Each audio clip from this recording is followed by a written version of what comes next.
De grandes étendues du sud et du centre du Chili sont en feu. Le gouvernement chilien a étendu l'état d'urgence alors que les feux de forêt ont ravagé des dizaines de milliers d'hectares. 800 maisons ont été détruites au cours des derniers jours. Selon les autorités, 2 douzaines de personnes ont été tuées et environ 1000 autres blessés. Le président chilien Gabriel Boric a écourté ses vacances pour visiter les zones touchées.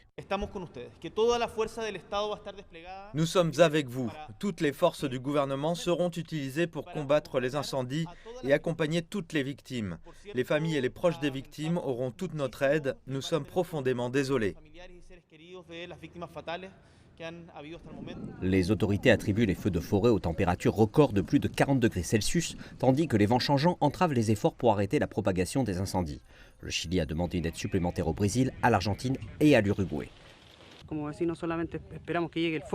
Cet habitant de Santa Julia pense que les feux ont été allumés intentionnellement. En tant que voisins, nous attendons simplement que le feu arrive, pas plus. Il n'y a pas de grand plan de la part du gouvernement et il serait très important d'avoir un plan d'urgence. Or, il n'existe pas.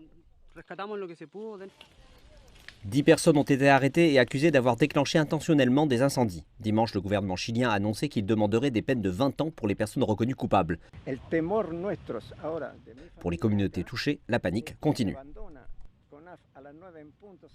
Notre crainte est que le vent change et que les feux se dirigent vers nos maisons.